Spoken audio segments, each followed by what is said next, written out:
जय जगन्नाथ पिलाने आज देखा selected long question MDC2 Indian administration unit 4 रु सिलेक्टेड लॉन्ग क्वेश्चन 100% एग्जाम रे आसो देखा कैबिनेट सचिवालय कार्य और भूमिका देखा शॉर्ट रे देखा जहाँ टाइम अच्छी से टाइम वेस्ट हे ना। एक आधुनिक गणतांत्रिक कल्याणकारी राष्ट्र सार्वजनीन नीति एवं राज्यर विभिन्न आईन कार्यकारिता नागरिक सेवा उपरे लोकमानकर सेवा उपरे निर्भर करथाय बोली कहा जाउची। सरकार राजनैतिक कार्यकारिता संसद माध्यम लोकों प्रति उत्तरदायी रही है। सरकार को राजनैतिक कार्यकारिता जाची ता संसद माध्यम लोकों प्रति उत्तरदायी रही है। मंत्रिमंडल दक्षता और अभिज्ञता प्रशासन यह निर्भर करता है। मंत्रिमंडल दक्षता जाची बा प्रधानमंत्री को जहाँ दक्षता अच्छी वो अभिज्ञता जाची प्रशासन यह निर्भर करता है कह जाउची। सेथिपाई स्वतंत्र और अभिज्ञ प्रशासन को नहीं कैबिनेट सचिवालय प्रतिष्ठा कर जाइछि। तेणु कैबिनेट को आवश्यक सचिव स्तरीय बा सचिव स्तरीय सहायता सचिव स्तरीय सहायता प्रदान करने कैबिनेट सचिवालय प्रतिष्ठा कर जाइछि। या देखो पिलाने विकास किपर है जदि पढ़ी पारे देखु आम देखा गठन एवं सहित भूमिका कौन कौन अच्छी भूमिका देखो जदि पढ़े ताहले पढ़ी पारे MDC2 इंडियन एडमिनिस्ट्रेशन एवं सहित जो मैंने यही चैनल रे प्रथम थर आसुँच शेष में सब्सक्राइब करके भूलें ना। आप फ्रेंड्स को अधिक अधिक शेयर करेंगे। संगठन देखो यह अच्छे गठन क्या नहीं गठित कैबिनेट सचिवालय शाखा सेक्रेटरी विंग एवं इंटेलिजेंस विंग या गठित देखो यह भी देखा ना। आम देखा कार्य कौन अच्छी और भूमिका कौन अच्छी। कैबिनेट सचिवालय कार्य देखु केंद्रीय सचिवालय रे एक गुरुत्वपूर्ण स्थान और उपलब्धि केंद्रीय प्रशासन रे देखा मिली थाए। यह एपरी एक कर्तृत्वर उत्स यह गोटे कर्तृत्वर उत्स बा उपादान जार सहायता केंद्र सरकार को गंभीर दायित्व कौन सी विषय हाथ को नेबा को सक्षम करता है। कौन सी विषय जाची से विषय को हाथ को नहीं सक्षम करता है कह पावर देता है कह पावर आसी थाए। वर्तमान प्रासंगिक स्वतंत्र क्षेत्र धारण कर कैबिनेट सचिवालय कार्यनिर्वाही अधिक दक्षता पदक्षेप एवं दक्षतार सहित यार दायित्व निर्वाह करने स्थित अच्छी। कैबिनेट सचिवालय केतेक गुरुत्वपूर्ण कार्य निम्न दिगला कौन कौन तार कार्य कौन देखा।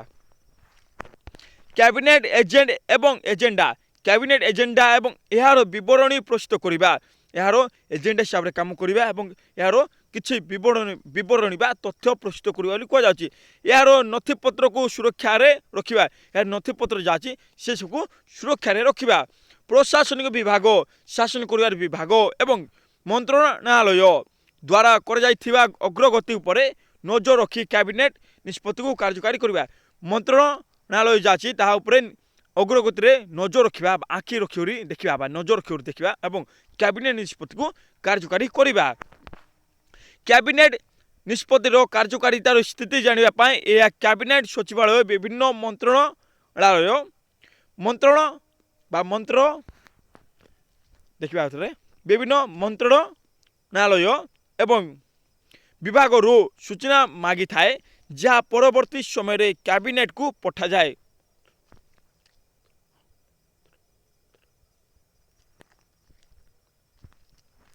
ଯେଉଁଠାରେ ଏହାକୁ କ୍ୟାବିନେଟ୍ ବୈଠକରେ ଉପସ୍ଥାପନ କରାଯାଏ। ବିଭିନ୍ନ ମନ୍ତ୍ରଣାଳୟରେ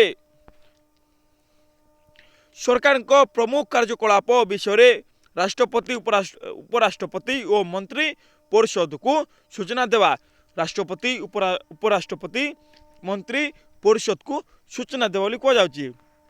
ବିଭିନ୍ନ ମନ୍ତ୍ରଣାଳୟର परिचालित सरकार प्रमुख कार्यकलाप संसदीय सूचना संग्रह करने गुरुत्वपूर्ण प्रसंग में सारांश और संक्षिप्त विवरणी प्रसारित करवा।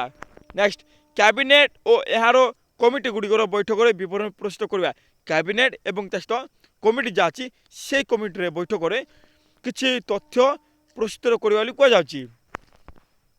କ୍ୟାବିନେଟ୍ ସଚିବଙ୍କ ଅଧ୍ୟକ୍ଷତାରେ ନିୟମିତ ବ୍ୟବଧାନରେ ସଚିବମାନଙ୍କ କମିଟି ବୈଠକକୁ ନିଜର ସେବା ପ୍ରଦାନ କରିବା, ଅନ୍ତଃମନ୍ତ୍ରୀ ସ୍ତରୀୟ ପରାମର୍ଶ ଓ ସମନ୍ୱୟ ଆବଶ୍ୟକ କରୁଥିବା ସମସ୍ୟା ଉପରେ ବିଚାର, କିଛି ସମସ୍ୟା ଅଛି ସେହି ସମସ୍ୟାକୁ ବିଚାର କରି ଏବଂ ତା ସହିତ ପରାମର୍ଶ ଦେବାକୁ ସଚିବମାନଙ୍କ ବୈଠକ କରିବା ଓ ବା ଡକାଇବା।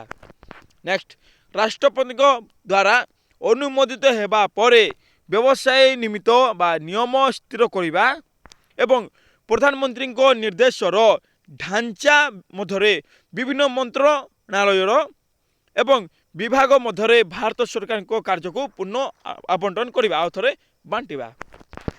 ନେକ୍ସଟ, ବିଭିନ୍ନ କେନ୍ଦ୍ରୀୟ ମନ୍ତ୍ରଣାଳୟ ଦ୍ୱାରା ଆୟୋଜିତ ବିଭିନ୍ନ ସେମିନାର ମାଧ୍ୟମରେ ସମନ୍ୱୟ ସ୍ଥାପନ କରିବା।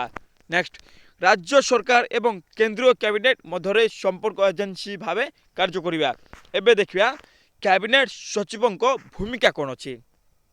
ପିଲାମାନେ ଲଙ୍ଗ କ୍ୱେଶ୍ଚନ ପଚାରିବ କ୍ଷମତା ଏବଂ ତା ସହିତ ଭୂମିକା କ'ଣ, କ୍ୟାବିନେଟ୍ ସଚିବାଳୟଙ୍କର କ୍ଷମତା ଏବଂ ସହିତ ଭୂମିକା କ'ଣ ବୋଲି ପଚାରିବ ଲଙ୍ଗ କ୍ୱେଶ୍ଚନ। ଏବଂ ତା 2 ମାର୍କ ପଚାରେ, 5 ମାର୍କ ପଚାରେ, ଏ ଭିତରୁ 1 ମାର୍କ ବି ଆସିବ, କିଛି ଡରିବା ନାହିଁ। ଏବଂ ଯେଉଁମାନେ 1 ମାର୍କ ଦେଖି ନାହାନ୍ତି ସେସବୁ ଅପଲୋଡ଼ ହୋଇସାରିଛି, ଦେଖିନିଅନ୍ତୁ, ଏକ୍ଜାମ୍ରେ 100% ଆସିବ ସେ ଭିତରୁ ହିଁ। କ୍ୟାବିନେଟ୍ ସଚିବାଳୟର ନାମକରଣ ଏହାର ଭୂମିକାରେ ପ୍ରକୃତିର ସ୍ୱବ୍ୟାଖ୍ୟାତ୍ମକ। ଏହା ଏକ ଅନୁଷ୍ଠାନ ଯାହା କ୍ୟାବିନେଟ୍କୁ ସଚିବାଳୟର ସେବା ପ୍ରଦାନ କରିଥାଏ ବା ସେବା ପ୍ରଦାନ କରିଥାଏ, ସଚିବାଳୟର ସେବା ପ୍ରଦାନ କରିଥାଏ ବୋଲି କୁହାଯାଉଛି।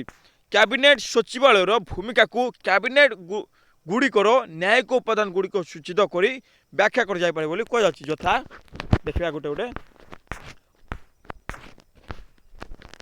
ବିଦେଶୀ ସରକାରଙ୍କ ସହିତ ଚୁକ୍ତି, ରାଜିନାମା ଏବଂ ପରାମର୍ଶ ସମ୍ମତ ମାମଲା। ତାଙ୍କ ଭୂମିକା କ'ଣ କହିଲେ, ବିଦେଶୀ ସରକାର ଯେତେ ସବୁ ଥିବେ ତାଙ୍କ ସହିତ ବୁଝାମଣା କରିବା, ରାଜିନାମା କରିବା ଏବଂ ତା ସହିତ ପରାମର୍ଶ ସମ୍ବନ୍ଧୀୟ ମାମଲା ବୋଲି କୁହାଯାଉଛି। ନେକ୍ସଟ, ଅଧ୍ୟାଦେଶ ସମେତ ଚିଠି ଆଇନ ସମ୍ବନ୍ଧୀୟ ମାମଲା। ନେକ୍ସଟ, ରାଷ୍ଟ୍ରପତିଙ୍କ ଦ୍ୱାରା ସଂସଦର ପ୍ରତ୍ୟେକ ଗୃହକୁ ନିୟନ୍ତ୍ରଣ ସମ୍ବନ୍ଧୀୟ ପ୍ରସ୍ତାବ। ନେକ୍ସଟ, ସେହି ବିଷୟଗୁଡ଼ିକ ଯାହା ରାଷ୍ଟ୍ରପତି କିମ୍ବା ପ୍ରଧାନମନ୍ତ୍ରୀ କ୍ୟାବିନେଟ୍ ସମ୍ମୁଖରେ ରଖିବାକୁ ଚାହିଁପାରନ୍ତି। ନେକ୍ସଟ, ସରକାରଙ୍କ ଦ୍ୱାରା ନ୍ୟାୟାଳୟ ମାମଲାଗୁଡ଼ିକର ପ୍ରତ୍ୟାହାର ସମ୍ବନ୍ଧୀୟ ପ୍ରସ୍ତାବ। ନେକ୍ସଟ, ପୂର୍ବରୁ ନିଆଯାଇଥିବା କ୍ୟାବିନେଟ୍ ନିଷ୍ପତ୍ତିରେ ପରିବର୍ତ୍ତନ କିମ୍ବା ସଂସଦରେ ସମ୍ବନ୍ଧୀୟ ପ୍ରସ୍ତାବ। ପିଲାମାନେ ଜଲ୍ଦି ଦେଖିନିଅନ୍ତୁ, ଯାହା ଟାଇମ୍ ଅଛି ସେ ଟାଇମ୍ ବଞ୍ଚିଯିବ, କିଛି ବି ହାର୍ଡ ନାହିଁ, ପୁରା ସହଜ ଅଛି। କ୍ୟାବିନେଟ୍ ସଚିବ ହେଉଛନ୍ତି ସିଭିଲ୍ ସର୍ଭିସେସ୍ ବୋର୍ଡର ଅଧ୍ୟକ୍ଷ। କ୍ୟାବିନେଟ୍ ସଚିବ ହେଉଛନ୍ତି, ଏହା ମନେ ରଖିବେ, ସିଭିଲ୍ ସର୍ଭିସ ବୋର୍ଡର ଅଧ୍ୟକ୍ଷ ଏବଂ ଭାରତୀୟ ପ୍ରଶାସନିକ ସେବାର ମୁଖ୍ୟ ଏବଂ ଭାରତୀୟ ଶାସନ କରିବାର ମୁଖ୍ୟ, ଯାହା କୁହାଯାଇଥାଏ ପ୍ରଧାନମନ୍ତ୍ରୀ। ମୁଖ୍ୟ ହେଲେ ପ୍ରଧାନମନ୍ତ୍ରୀ ନା, ପ୍ରଶାସନିକ ସେବାର ମୁଖ୍ୟ। ପରମ୍ପରା ଅନୁଯାୟୀ ଜଣେ ବରିଷ୍ଠତମ ପ୍ରଶାସନିକ ଅଧିକାରୀଙ୍କୁ କ୍ୟାବିନେଟ୍ ସଚିବ ଭାବେ ନିଯୁକ୍ତି ଦିଆଯାଇଥାଏ ବା ବଡ଼, ସବୁଠୁ ବଡ଼ ଯାହା କୁହାଯାଇଥାଏ ପ୍ରଧାନମନ୍ତ୍ରୀ, ସେହି ପ୍ରଧାନମନ୍ତ୍ରୀକୁ କ୍ୟାବିନେଟ୍ ସଚିବ ଭାବେ ନିଯୁକ୍ତି ଦିଆଯାଇଥାଏ।